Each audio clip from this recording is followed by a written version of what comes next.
Ndewo ụtụtụ ọma nụ. Dịka unu si wee mara, aha m bụ onye nwe mmadụ ka anyị na-ebi. Abụ m onye akụ Maazị Ụmụọcha nke dị na Kano East Local Government Area of Delta State. Abụ m onye Igbo.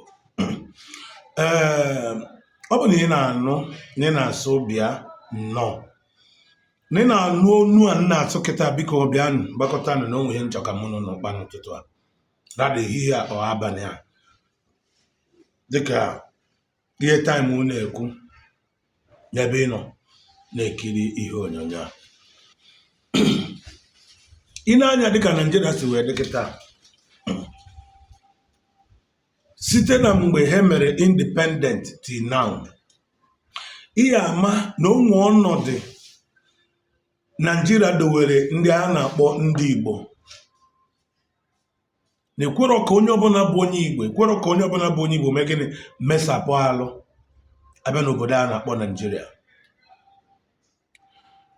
Even before enwe independent, before the 1960, enwego a gang up and a cook up against ndị Igbo by the west and the north. Ndị a kamgbe ha ji aka ha na-agbari akụ, agbari ihe enwere ihe ka a na-akpịa ihe Nigeria ji bụrụ Nigeria. Ha nwawo ndị west na ndị north were aka ha kee ya otu o si wee masịfa.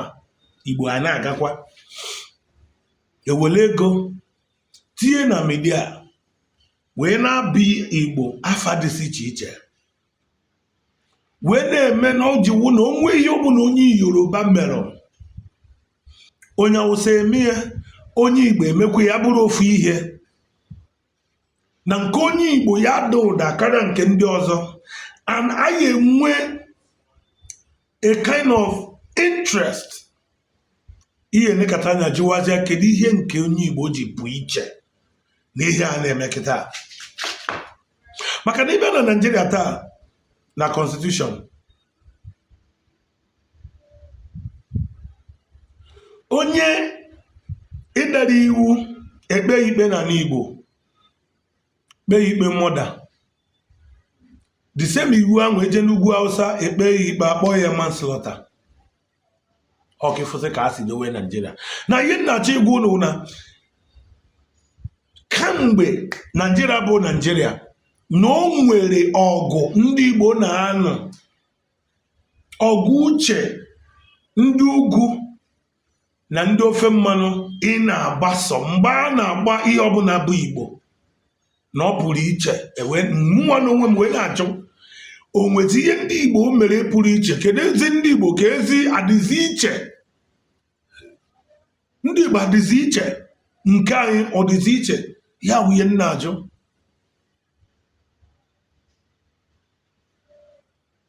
Nke anyị nwa bụ ndị Igbo ọ pụrụ iche? Kedu ife mezini o ji bụ na ndị Hausa mana ndị Yoruba ma ihe niile Nigeria ede na Nigeria iji wee welo ilo na ọgụ wee na-eso ndị Igbo? Nekwa anya kịta na onye ọchịchị, onye isi ala Nigeria bụ Ahmed Bola Tinubu bara ọchịchị, ọ dị emezi ihe anwa ndị ugwu chọrọ ka o mee, maka ha niile akpakọ nkata ka ha ga-esi na-eke obodo a bụ Nigeria. Onye achịa onye nwanne, onye aricha orife onye nwanne, onye a na-eme n'aka n'aka, anyị nwa akụrụ n'akụkụ na-ekilifa. O nwe ihe kpatara na emejirọ na-asụ oyibo n'okwu nke m na-agwa ụnụ taa, bụ tinyegodo m ntị gị. Enwe m obere ife m na-ekwu, ihe abala gị uru bakwala m uru na ntị. Na onye isi ala abịago, ọ dị emezi ihe ha nwa tụrụ anya ya n'ọya ka ọ ya na-emerefa. Akparamagwa onye isi ala wee pụzi iche, bụrụ ihe na-agba ndị ugwu anya mmiri, maka na ọ bụrụ ihe akpazi mgbe a na-eje ka ha nwa bụ ndị ugwu na-afụ. Ndị ugwu wee kwunie, wee gbawazi onye isi ala mgba. Ha dị n'ilo ugwu na Yoruba, ihe ọ bụ na ị mara wetu anya ama akọrọ gị. A group wego caucus dịka otu a si eme awe ha na onye a chọrọ ama ka a si emesi ya ha na onye anwa pụ ilo ebe grupu onwe ha. Onye isi ala na onwe ya amago na oge kịta oge a ji atụ okwe. Kedu ndị Yoruba na ndị Hausa ji atụ okwe anyị nwa ndị Igbo na ntị ka ife ihe m chọrọ ịgwa gị taa. Onye isi ala wee mana ije bido unite wa the whole of the Southwest na-ekpokọ ha si abịa ka bụrụ n'otu maka na ọfụgo na ndị ugwu ya agba ya mgba come 2027. This is a game. Ihe nji wee na-akọwarụ na ya na ma amarọ ma ndị isi anyị ịnọ n'ọchịchị isi n'ala Igbo anya ha na uche ha ọ dịkwa ya ọ maka ya ka m ji ekwu ihe a. O bido chịkọwa the whole Southwest niile ọ na-achịkọ ya ọ na-achịkọrọ ha ahụ ka o nwee ndị ya na ya akụ ka akwụrụzi against ndị ugwu. Na-aṅa ntị ọ ya adịghị ka ihe onye a na-ekwu because na ọfụgo na ndị ugwu adịrọzi in support of ya nwa, meaning that ugwu anwa wee ebe ọ tụkwasịrị uche na mbido na ugwu anwa ya eme ihe ọ bụ eziokwu ya na ndị ugwu tikọrọ aka ndị ugwu eme ihe ya bụrụ onye isi ala Naịjirịa bụ kịta ọ da-adabazara ha. O wee chetezi na anyị nwa bụ ndị Igbo nọ ihe ọ na-agbazi mgbe ya ka ọ unite ya ka anyị niile wuru ụzọ otu ka anyị nwee ike n'ụzọ ndị ugwu ọgụ. The Southwest na-agwa gị ọ na-ekpokọ na-abụ ma Akwa Ibom ma anyị nwawu ndị Igbo ma ndị Rivers ma ndị Edo jewe na Bayelsa ndị a niile ka ọ na-unite now. Ihe ọ chọrọ ka anyị niile were eze one line by then onwe ike okwe nkwa na ọpụba na ọ ya ewepụta ofu onye bụ onye Igbo mee ya onye isi. Ihe ahụ ihe nna agwa gị ya na-eme na uchi na ọ chọfụgoro ime iwepụta onye isi wa o nwere ike ya ejewe Ogoja onye nke ya ejewe Akwa Ibom ikwesị gị na anyị niile bụ ndị Igbo pụta ma anyị pụta si na anyị bụ ndị Igbo anụwa ọgụ si na anyị na-achọ iwela obodo abụrụ obodo anyị. Kedu ihe eme na aja eme ụdị ihe ndị a now? Ndị ugwu achọpụtago egwu nwa amadi a na-agba. Jụọ onwe gị ajụjụ, kedu ebe bụ Babangida nọ kemgbe echi o jiri ode akwụkwọ a o dere ikpeazụ a na were na-eme ka anyị nwewu ndị Igbo mara na the Q abụrọ Igbo Q because na ọ bụ na ọ bụ Igbo Q nke ihe mee na ya eji wee nụza Q ọwụ na onye Yoruba ka a mere Q ka ọ rigo ifu ebe o were okwu a wee gaa na ọ na-eme anyị nwewu ndị Igbo ka anyị mara na ndị anwa na-abịa to us ka anyị ha nọrọ n'otu na ndị anwawu ndị ile anyị kemgbe Naijiria bịa ruo taa. Ụnụ aghọtara ihe na-eme. Ana m akọrọ gị ka o si dị. Babangida dere akwụkwọ a wepụta ya kịta maka ọgụ ndị ugwu na ndị ofe mmanụ na-anọ. O so n'ihe akwụkwọ a ji wepụta. Ọ bụ na ọ bụrụ ya akwụkwọ o dere nwere ike ịpụta kịta. N'ime akwụkwọ ọ na-akọwara gị ka ha si mebie Naijiria na-agwaza gị ka mmegide ka ha si wee na-emegide anyị nwabu ndị Igbo. Ị na-aṅakọ ntị ọgụ. So ana Igbo kịta bụ ebe ndị ofe mmanụ na ndị Hausa ya bịa tụọ okwe iji wee wepụta onye isi ala come 2027.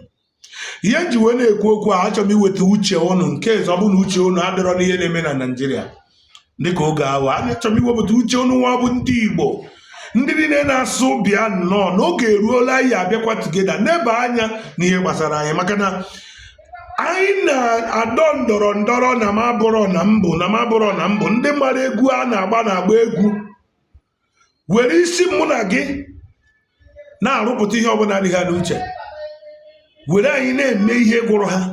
Nke nwa nọrọ ebe ị nọ na-eme abụrọ m abụ m bụta ụmụ onye ji iberibe dara wee na-eburu ike. N'ezie na anyị mara amara na onye isi ala na-achịkịta na mgbe e mere ndọrọ ndọrọ o ji bụrụ onye isi ala o kwuru ya n'ọnụ with or without ndị Igbo he can be a president. A na-eziokwu o mecha bụrụ president. Ị na-anya na mgbe a na-eme kampen eji abụ president or not n'ọsọ ofu ebe ka ọ bịara, which is Imo steeti na n'Igbo niile. So kịta now ọfụ na ndị ya na ha iji ibido n'oge lụwa alụlụ a na-anwa na-enwezi nsogbu wit ya nwa, ọ nachitewado azụ ime ụnụ mara na ụnụ na ya akụ. Lee na-anya ndị Igbo, ndị igbe m, mkpu mmụnwa na-eti iwu mkpu ịdị n'otu dododoni ma nwoke ma nwaanyị dị na n'Igbo, na oge erukwala na anyị achịkọta aka ka anyị nụọ ọgụ ihe agọsị na anyị niile bụ gịnị bụ nwanne. Ndewonu. Ọ bụ na ije ọsị na-aba n'ihe onyonyo, onwe ihe uche gị gbara n'ihe anyị niile nkọfusi kịta, dee ya n'edemede na ọ ya dịkwa mma ka anyị tụlee uche mara ka anyị esi dowe ala Igbo ka ọ dịrị anyị mma. Ọmụnwa bụ onye nwe mmadụ ka anyị na-ede. Abụ m onye akụ Maazị Ụmụọcha, bụrụ onye isi edemede dị na Igbo Ezue TV, ebe ị nọ wee na-anụ olu m oge awa. Ekelekwe m ụnụ, ya dịkwanụ mgbe ọzọ anyị afụkwanụ, nọrọkwa n'ọfụma. Otubu anyị a ga-achọ m ichetara ụnụ, maka ọ bụ na ị nwere ego ị chọrọ iji wee gbaa ana gụọ ana, kpọtụrụ m. Enwe m ebe m meti ekpojie gị goro ana, agaghị enye gị nsogbu, agaghị enye gị isi ọwụwa.